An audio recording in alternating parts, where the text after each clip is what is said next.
All right, so today we're going to be diving into something a little, I don't know, a little taboo, maybe a little spicy, Yeah. a little uncomfortable even.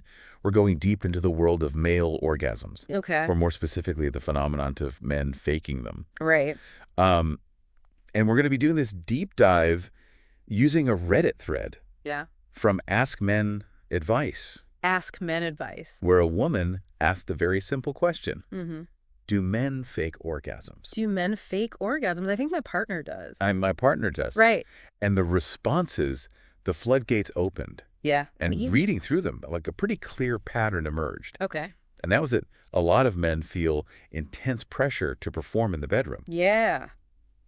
One guy even said he'd rather fake it than have to deal with the 20-minute conversation about feelings and life Wow. if he lost his erection. Right. Talk about performance anxiety, right? Yeah, that's a great example of how deeply ingrained this pressure is that men face and this societal expectation that we don't often talk about. Um, for men, sexual performance can feel so tied to their masculinity, their worth, Yeah. that, no wonder losing an erection, even, if your partner's understanding, Yeah. can feel like a personal failure. For sure. And it's not even just about feeling to, get or maintain an erection. Right. There's also this fear of a negative reaction from their partner. Yeah. Like Yeah. one guy in the thread mentioned that he faked it because his partner would get upset Oh, if wow. he didn't finish, even if she'd already climaxed multiple times. Okay. So that speaks to a dynamic where the focus shifts from shared pleasure to just meeting expectations. No expectations. And it can create a real disconnect in the relationship where sex becomes more of a performance. Yeah. Right? A box to tick off. Versus, an intimate connection between two people. I'm starting to see like a theme here. A lot of the reasons men gave for faking it seem to revolve around avoiding uncomfortable conversations or situations. Right. It's almost like they're trapped in this performance that they feel like they can't escape. Yeah. But is it all about avoiding those awkward moments? Yeah. What about the physical and psychological factors that might be at play?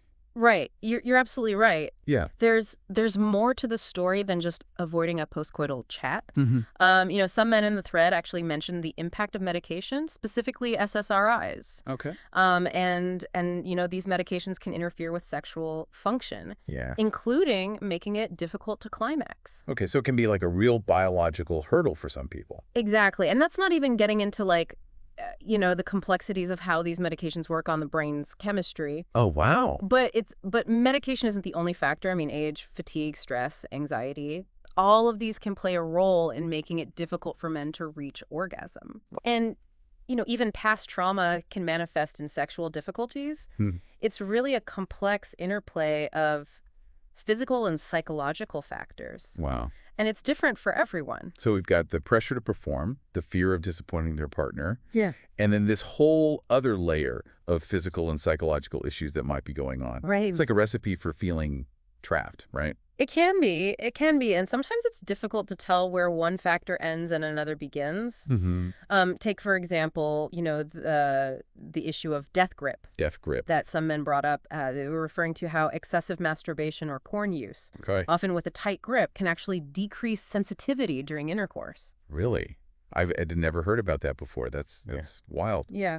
So in a way, their attempts to manage their own anxieties or find pleasure on their own could actually be contributing to the problem during partnered sex. It's a complex issue, Yeah. but it does highlight the importance of being mindful of our habits. Yeah. And how they might impact our bodies. And of Right. course, it reinforces the need for open communication with our partners. Mm-hmm. After all, if you're not talking about what feels good and what doesn't, how can you expect to have truly satisfying sex? Yeah, that makes a lot of sense.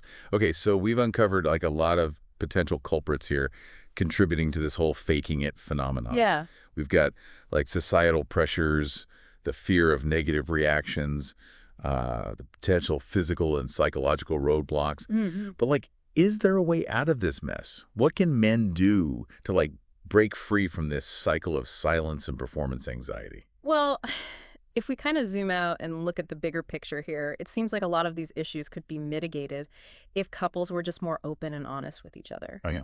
A lot of the men in this Reddit thread expressed a desire for more communication, Yeah. but they just felt unsure of how to even approach the conversation. Yeah. They were worried about being judged, rejected, or even accused of not finding their partners attractive. Yeah, that makes sense.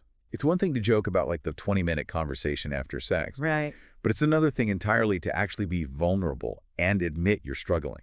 Absolutely. And that fear can be compounded by past experiences. Yeah. Like that one guy who said that his partner's reaction to him having difficulty climaxing led to like 2 months of arguments and accusations. Oh, wow. So it's like, how do you even begin to have like a healthy conversation about sex when the stakes feel that high? It's like walking into a minefield. Right. So how do we help couples navigate this? How do we make it feel less like a minefield and more like, I don't know, a stroll in the park? Well, maybe not a stroll in the park, Okay. but definitely less explosive. Okay. I think it starts with recognizing that vulnerability is a strength, not a weakness. Okay. And it's about creating a space where both partners feel safe to express their needs and desires without fear of judgment or being shut down. And that takes a conscious effort from both sides. Okay, so let's get practical here.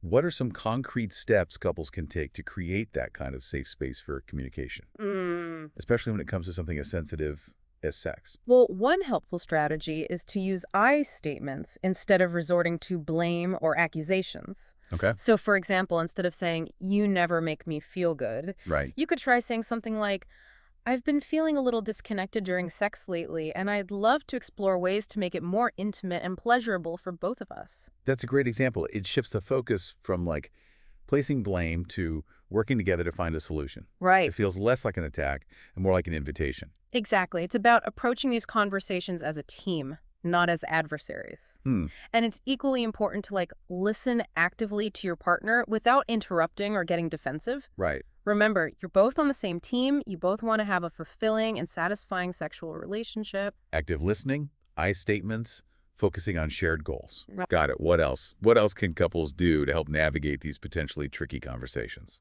Another helpful tip is to set aside dedicated time to talk about these things. And I don't mean in the bedroom. Okay. Choose a neutral setting where you both feel comfortable and relaxed. Like over dinner or during a walk in the park. Exactly. Okay. It helps take the pressure off and creates a more open and receptive environment for a genuine conversation. Okay, this is all great advice, but I have to admit, I'm still a little skeptical. Okay. I mean, how realistic is it to expect couples to have these perfectly calm and rational conversations about something as emotionally charged as sex? You're right, it's not always easy. Yeah. Emotions can run high, especially when it comes to sex. But remember, even small steps towards more open and honest communication can make a huge difference. Okay. It's about progress, not perfection. So maybe it's not about having this big, dramatic sit-down conversation about, like, our sex life. Right. Maybe it's more about, like, weaving those open lines of communication into the fabric of your relationship day by day. That's a great way to put it. Yeah. It's about cultivating a culture of openness and honesty, Yeah. where both partners feel empowered to share their needs and desires without fear of judgment or rejection. And ultimately, that kind of vulnerability and trust is what deepens intimacy and connection, Yes. both inside and outside the bedroom. Precisely. It's about recognizing that sex isn't just a physical act. It's a reflection of our emotional and psychological well-being. Yeah. And when we approach it with openness and compassion, we create the space for truly fulfilling and transformative experiences. Wow. Okay, that's powerful stuff. So what does this all mean for like our listeners out there who might be relating to some of these experiences, either their own or their partners? I think the biggest takeaway here is that faking orgasms in most cases is a symptom of a larger communication breakdown in the relationship. Okay. Whether it's due to performance pressure, fear of negative reactions, or underlying physical or psychological issues, the underlying message is clear. Something needs to change. And that change starts with honest, open, and compassionate communication. Absolutely. It sounds cliche, but it's true. It's about acknowledging that both partners deserve to feel safe, heard, and validated in their sexual experiences. It's a journey, but it's a journey worth taking. So how do we move beyond simply acknowledging the problem and start actually making those changes? Okay. How do we get that conversation started? That's where it gets really interesting. We've talked about some practical strategies for improving communication, but there's another layer we need to address, and that's the societal expectations and cultural narratives that contribute to these pressures and insecurities in the first place. Okay, let's dive into that. Yeah. What are some of the cultural messages that we need to unpack and challenge? One of the most pervasive narratives is this idea that male sexual performance is solely defined by achieving orgasm. Okay. It puts immense pressure on men to deliver, regardless of their own feelings or needs in the moment. And it totally ignores the fact that sexual pleasure is a multifaceted experience that goes way beyond just the grand finale. Right. It's about intimacy, connection, sensuality, and exploration. You got it. Yeah. It's about reclaiming the joy and connection that sex can offer Yeah. without getting caught up in unrealistic expectations or performance anxieties. So how do we shift the cultural conversation about male sexuality? Yeah. Like, where do we even begin to dismantle these harmful narratives? It starts with normalizing conversations about male vulnerability, pleasure, and consent. Okay. We need to create spaces where men feel comfortable expressing their experiences without shame or judgment. I love that. We need to move beyond these narrow definitions of masculinity and embrace like the full spectrum of human experience. Exactly, and that includes encouraging men to seek professional help when they're struggling with sexual issues. There's no shame in reaching out for support. Yeah. In fact, it's a sign of strength, not weakness. This is all incredibly insightful, but I feel like we're just scratching the surface here. Yeah. There's so much more to explore. We've covered a lot of ground in this deep dive. You've talked about the pressures men face, the fear of disappointing their partner, the physical and psychological factors that can make climaxing a challenge, and like the importance of open communication. But I think the question that's really sticking with me is this. Yeah. If men are faking it to avoid uncomfortable conversations, what does that say about like the expectations surrounding male sexuality? That's a great question, and it really gets to the heart of the issue. It suggests that, as a society, we've created an environment where men feel like they can't be honest about their sexual experiences. They feel like they have to perform to meet a certain standard, even if it means sacrificing their own pleasure and intimacy. And it makes you wonder what kind of world we would live in if everyone felt empowered to be honest about their needs and desires without fear of judgment or rejection. Yeah, imagine that, the level of intimacy and connection that would be possible if we could all just be ourselves without feeling like we have to put on this show, Yeah. It's about redefining what it means to be a man in a way that embraces vulnerability, authenticity, and emotional intelligence. It's a beautiful vision. Yeah. A world where pleasure and intimacy are celebrated, not shrouded in shame or secrecy. And that change starts with each of us. It starts with challenging those outdated narratives, Yeah. having those difficult conversations, and creating a culture of openness and respect in our own relationships. It's a call to action for all of us to be more mindful, more compassionate, and more courageous in the way we approach intimacy and connection. Absolutely. So to our listeners out there who might be resonating with this conversation, just remember, you're not alone. Yeah. These are common struggles. Yeah. And there is hope. Start by talking to your partner. Yeah. Seek professional help if you need it. And remember, vulnerability is not a weakness. It's the key to building deeper, more fulfilling relationships. That's a great note to end on. Yeah, Thanks for joining us on this deep dive into the complexities of male sexuality. absolutely. We hope it sparked some important conversations and inspired you to prioritize open communication and genuine connection in your own lives. Yeah. Until next time, keep exploring, keep questioning, and keep diving deep.